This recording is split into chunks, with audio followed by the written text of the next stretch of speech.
guys, welcome to Brandix Reviews. We've got a bit of a reaction video. I got some really bad news about an upcoming film project and it looks like it's going to happen. This guy's completely unaware of it. I know, he won't even let me look at the tablet, he's like paranoid. I've got the news story on it. So here is what they're making a sequel to. Right, close your eyes, I'm going to put it in front of you. This is the film that they are making a sequel to. Right, open your eyes. Why? Oh, that's your reaction. Oh, I haven't even told you the concept yet. Yeah, go on. Set in 1979. Bear in mind the original was made in 1988, but also set in present day with a younger actor playing John McClane. The year one origin story of John McClane in 1979, with him showing him how he became the gritty cop that he wasn't in Die Hard 1 because he wasn't prepared for what he saw, but apparently they're going to turn him into, like, you know, whatever. Oh, what the hell? There is an origin story. It's called Die Hard 1. Yeah, I mean, alright, if you want to reboot the franchise and take it in different, you know, directions, fine. But yeah, that's the story. It's these. They haven't actually written the script yet, but they've like got the concept for it, and Bruce Willis has signed on for it, and you know, if he wasn't sleepwalking at the time. Why the hell would he be signing on for it when he's not, like... Well, he is. That's what I mean. It's going to be like set in the present day with him, with like whatever flashbacks to when he was younger in 1979 as a gritty cop. Which what the hell? It would have been in his like early 20s in 1979. I don't know who they're going to play. Maybe Joseph Gordon-Levitt or somebody, because he played him young in Looper as well. Isn't he? I'm joking. Well, I don't think. I've no. Alright, if they'd wanted to continue on Die Hard to try and rebuild the fucking franchise after that disaster that was the last one. A Good Day to Die Hard. Yeah, terrible. Yeah. That is. I mean, also, why the hell are they like so hard up for puns? They're gonna like start stealing Klingon like proverbs like "Good Day to Die." Like, yeah. So I don't know. Was that from somewhere else? Did Star Trek steal it? Like, what the fuck? Yeah. No, I mean that. I remember we went to see Die Hard 5, and it was such a letdown because we took like. I haven't seen it since. I just haven't felt any motivation to. I mean, I have like suggested like maybe I could borrow it off you because I hadn't seen the cut that you had, but you were like, no, I'm going to protect you. It's worse. I'm not going to let you kind of. The only good bits in the second, well, not even good bits, but the only bits that kind of didn't like offend me, the bits with his daughter, which are completely cut out of the Blu-ray extended. Yeah, that was the only bit that actually worked in the film. The only bit of relationship where you're actually like, yeah, I can sort of see where that's going.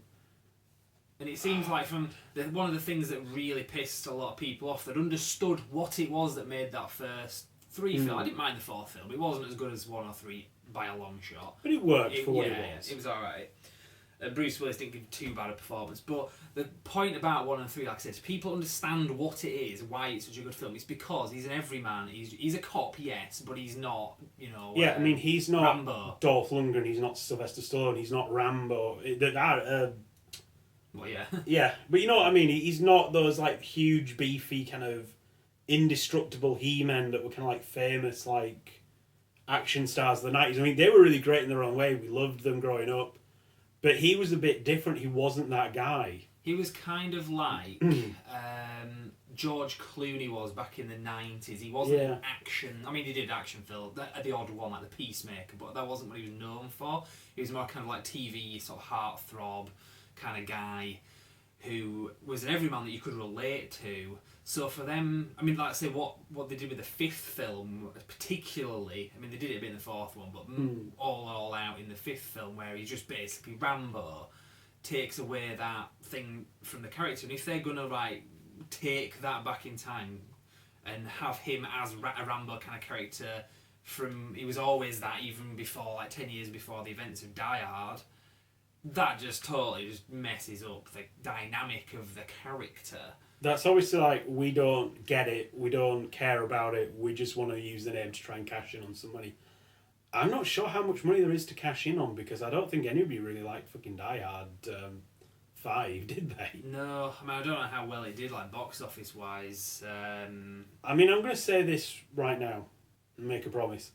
Unless I hear astoundingly good reviews from reviewers I trust, i.e. not film magazines who can go fuck themselves, if I hear like independent reviewers that I trust the opinions of saying this is a really good film, you need to see it, I'll go see it. Otherwise, I'm not going to bother. Yeah. I mean, I don't think even a trailer could sell this, because the trailer for Die Hard 5 actually looked quite good. Yeah. It did. I'm sorry, no, I'm not. You've stolen my money for seeing that piece of shit film. You're not doing it again. And this franchise is kind of getting into a place now where... there's another franchise recently, I can't remember what it was, that's kind of been outnumbered by bad films. I mean, 2 was... I liked 2 and I liked 4, but they weren't as good Yeah, as and people can kind of... Some people don't really don't like them. Yeah, whereas 5 was just dog shit. 6 is inevitably going to be... the franchise... I mean, when you put it up next to the other thing that I would kind of like relate Die Hard to would be like Lethal Weapon. Yeah. Lethal Weapon's got 4 pretty strong films. And they stopped when they should have stopped. Yeah. I mean, in some ways, I could have maybe lived with a Lethal Weapon 5, but it's probably a good job they didn't make one because... Yeah. I imagine the thing with Lethal Weapon, though, were quite consistent because they always had the same actors, the same characters, and the same director, and the same writers and all that stuff. And I imagine if they did a 5th one, it would be the same. It's not a guarantee, but you'd have more hope for it. This is just kind of tossed about. This film as well is going to be directed by Len Wiseman, who did a good No, that was a 5th one. He did the 4th film. What was it called? It was Live Free or Die Hard, or Die Hard 4.0, depending which version. So this one's going to be directed by him, who he's not done a lot of great films. He did like Max Payne, I think. I mean, Max Payne was okay, but it wasn't like a hugely great film. Yeah. So really, I just thought, right, I can't tell you, so I have to show you on camera. And just get your initial thought of it. Yeah, well, no. It's an effort, not just fucking face palm here. It's like, what? Yeah. Why? Nah. I'll just go over the article again, just see what else.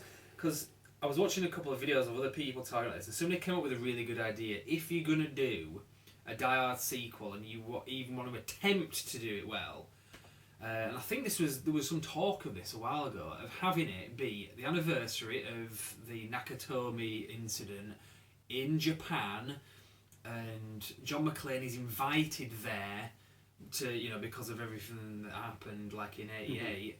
And it all kicks off. That would make sense as well, because it makes sense for him to be there. He's basically jumping back into going there, if you know what I mean. And you can also have how can the same shit happen to the same guy again? Yeah, exactly. You could sort of say, well, actually, it's not too far-fetched, because if you were to do Which, again, is why that fucking line worked, because it's like, how can I be, like, caught up in this insane terrorist shit again, Yeah. This doesn't even happen to most people even once in their lifetime. How the fuck's this happened to me twice? Yeah. Because I'm not Rambo, I'm not like a fucking soldier. Exactly. He-Man type. Yeah, because Rambo can come back again and again and again. That's why a lot of people even when he's like older and kind of like, he's been out of action for goodness knows how long, you can still buy him coming back and fucking people up. Well, Stallone has said that. Like last year, he was in England. Like Paul Cage was filming it, and he was on one of our videos, and he says, it's fine doing as many Rambo films because this is a guy that will just be what he is forever until he dies. Doesn't matter how old he is, you can buy that. John McClane, on the other hand, unless there is some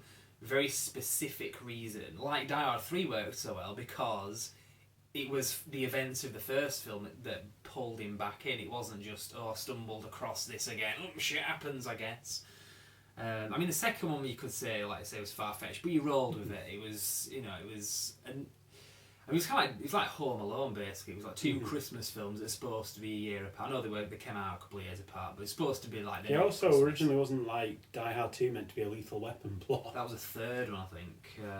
Yeah. I thought it was the second one it was supposed to. Anyway. The third one was going to be was a Lethal Weapon script. But again, which is also why I kind of tightly connect those two kind of series. Well, I think the same people did the score as was it Michael Kamen, I think, did the score, and they were that kind, those kind of Joel Silver, era of action films. And also, just think how these like series ended. These beloved franchises that people growing up in our era, we loved them. They're great films. Lethal Weapon, it ended with that nice scene. Riggs gets married. You have that like "We'll Be Friends" song kind of playing, and all these kind of production shots from all the other films and behind the scenes stuff. It was a really nice way to round out that film, and it was a really kind of fun. Yeah, they wrapped that series up pretty much. And then on the other hand, you've got Die Hard, which is just lumbering on with a main lead actor who doesn't give a shit anymore. Mm. He hasn't given a shit in a long time, and it's to the point where it even shows in his performances, which is when it pisses me off. You've got other actors who are like, all right, yes, Schwarzenegger's a bit of a bastard, and like there's this and there's that, and this person's this and this person's that. He's still as done long some as good it's films. not coming through into the acting, as long as I'm not going to the cinema and thinking, God, what a twat. Yeah. I don't mind. I don't care how big of a wanker he is in real life. That's not the person I'm cheering for. Yeah. However, the problem is with Bruce Willis, it's just his performances. Yeah, his contempt and his performance just comes through. And it's like, why the hell are we bothering watching you? You're not the guy we liked. He signed on for this as well, apparently, according to Deadline, which is which is like it's a money, he gets paid. Yeah, I mean, you can say what you like about Schwarzenegger and Stallone, but in the last two or 3 years, they've done some good films. Like Grudge Match was alright, but what did we have? We had Escape Plan. Yeah, I was going to call it The Tomb. That was the original title. Was it's like Escape Plan. Bullet to the Head got bad press, but I thought it was quite good. But it wasn't as good as some of the stuff. Yeah. There's that Arnie film where he's in the town. Shit, what the hell? Was it like Not name remembering something. Right, where are the Arnie films? The Last Stand. Yeah. That was a good film. I really enjoyed that. And what other ones has Arnie? That Sabotage as well. That was a good film as well. So he performed in it. It wasn't just the film was good, but it's not like here's Arnie. You paid to see Arnie. Well, here he is. We just particularly want to be here beyond getting a paycheck, but he's here, so that's all you wanted. No, it's not that case. You buy that he's actually putting some effort in. Bruce Willis' appearances in films remind me of when you go to a nightclub and they'll roll out some celebrity in front of all the pissheads and they just stand there going, "Hey!" That's the performance you get from Bruce Willis. He got sacked even from when you even when you see him in like interviews and stuff, he just comes across as a bit arrogant and like, I don't care about this career anymore. I've made my millions. I'm soaking up whatever cash I can, but I'm done. Did you see the One show the interview did on the one for the BBC one? It was. I mean, he says, "Oh, I was jet lagged or whatever." That wasn't. He's been jet lagged for a lot of years, man. Because I mean, Surrogates was an alright film. That was like 6 or 7 years ago. It wasn't brilliant, but it was alright, and he was alright in it. I heard that Looper, which I haven't seen, that's the one with Joseph Gordon-Levitt. He's supposed to be alright in that. But again, it's that much to the point where it's an issue that he's alright in it because it's one of the few. So yeah, like I say, I really don't like saying this because I used to really like Bruce Willis, and Bruce Willis's name being attached to something would be like a reason for me to want to see it. But now seeing his name attached to something, it's like makes me think, do I really want to bother with this? Yeah. Because I mean, when you look at other actors from his kind of period, like Harrison Ford, Arnold Schwarzenegger, Stallone, they all just keep going on and still giving good performances. Alright, they're not the greatest actors who ever lived. I'm not going to say, they should be getting like nominations and Oscars and stuff. Like, no, fair enough. It's like, it's a performance I enjoy. They've still got the charisma they've always had. They're still putting the heart into it. So I'm still liking them. This guy, no. Nice. Sorry, I don't. It's kind of a shame as well. Yeah. The thing is with like Arnie and Stallone, a lot of their performance was physically driven. It wasn't like... I mean, Stallone's quite a good actor when he's on his A game. And Schwarzenegger, in a weird way, when he did like Kindergarten Cop, I think that's his best acting film. And that's just me, that's my opinion. He was quite good in that. Whereas Bruce Willis was more of an actor and an action star second. And it's like, that doesn't necessarily have to go with age. Being a physical actor does go with age. Look at Arnie. He hasn't really got much to offer, but he works hard. Bruce Willis, on the other hand, he could. There's no excuse. He could still be a great actor. He could. Harrison Ford is still a great actor today. You see him in films. Clint Eastwood. Yeah, exactly. Clint Eastwood. Case in point. He's not. He wasn't always physically in terms of like his size and everything. And you can argue, not an amazing actor. I mean, he's a good actor, but he's not. He tends to have a very kind of similar performance. He's very kind of like stoic and like tough. I mean, he's a really great director and stuff as well, but it's not like he's some great Shakespearean actor or anything. Oh, Clint Eastwood. Yeah. Yeah. Yeah. But again, he's got charisma. He seems hard. To, Again, it's like he doesn't just show up and his son go, right, give me money. Yeah. So it's kind of really bad because we're really kind of having a go at like an actor that we really like. 'Cause, I mean, I've got a section of like DVDs and Blu-rays. It's one of those things where something like that, it kind of hits you a bit harder because it's like, well, why the hell have I been such a fan of you all these years? Yeah. But he did. He just got to a point where he just went downhill. I mean, he did some like comedies that were really bad. That the whole 9 Yards and stuff. Yeah, I mean, there's some funny moments, but overall, it was just Bruce Willis full of himself. He always had a bit of an ego, I think, in a lot of ways, but he'd earned it. To be fair. But now he's just kind of, at least for me, he shat it away. Yeah. It's like you've got no reputation with me anymore, mate. Not least with Die Hard 5. So yeah. Maybe Jai Courtney's going to be. Jack. Yeah, the young Bruce Willis. That'd be stupid. Yeah, that would be a bit weird. So another point, if they're going to do like a prequel, have like a film about the Gruber brothers. That would actually be quite good. Have them like as young or something. If it was done well, I'm not saying any old bollocks. But you could have Tom Hardy and Chris Pratt because everybody they say when they're going to recast either Tom Hardy or Chris Pratt. So how about them as the Gruber brothers? That would be. I'd pay some. That'd be quite good. No, just get Tom Hardy and Tom Hardy to play. No. Enough. Right, okay. We'll leave it Well, there. for some slightly better news, we have semi-confirmed, 99% confirmed, that we're going to be seeing Hulk in Thor Ragnarok. So Yeah, pretty much. Yeah, that's just like to take away a bit of the bitter taste from your mouth, something a bit better. Yeah. It's not 100% confirmed. They've not come out and said like this is definitely happening, but it's very reliable sources that are saying this, and it kind of makes sort of sense because you get the bit where like Hulk gets like sent to Asgard, don't you? In like some of the stuff. Yeah, there's a bit at the end of Avengers: Age of Ultron where he just kind of flies off and they just says, "Well, we don't know where he is. He's just kind of vanished." So there's a number of ways you could kind of explain. I mean, this you could always say like Loki's taken him and he's like unleashed him on Asgard. Yeah. Because that's what happens in that Hulk versus Thor, isn't it?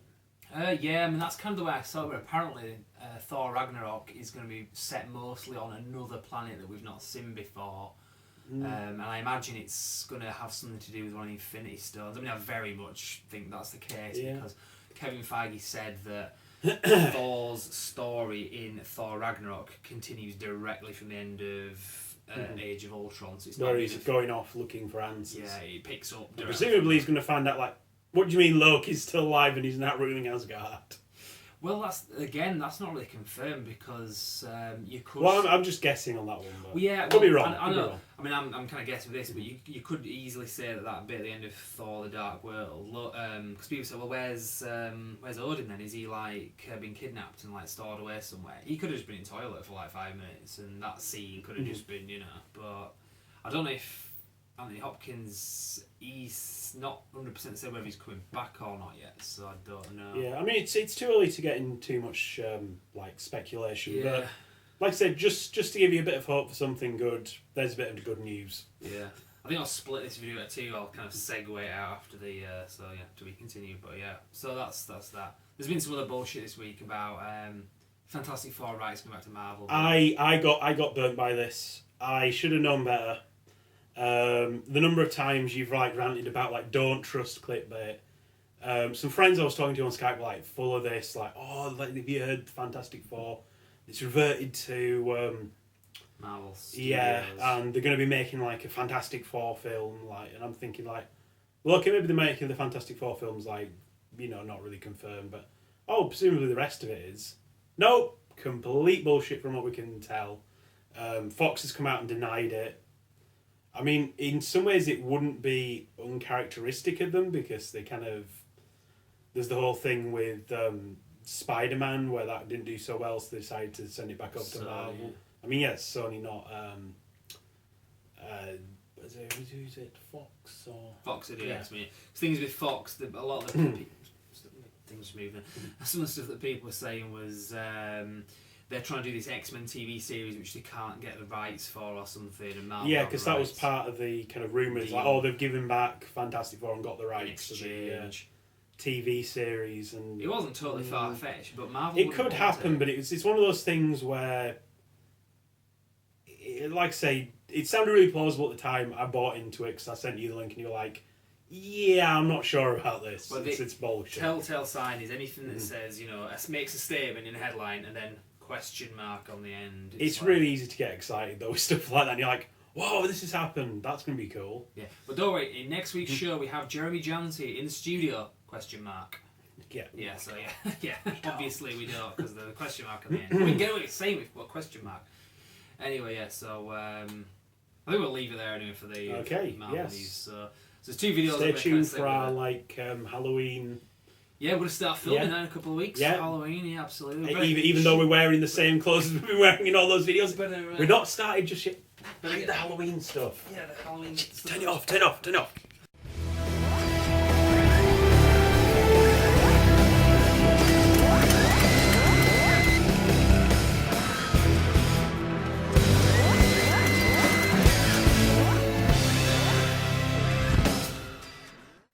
Hi guys, I hope you enjoyed the video. Just so you know, for more news, reviews and retrospectives, you can like our page on Facebook, simply called Brand X Reviews. But as well as that, you can also subscribe to us on YouTube via this video. You can also bookmark our website, which is brandxreviews.com, which is pretty much a central hub for everything that I've just mentioned. So check that out and we will see you next time. Thank you very much.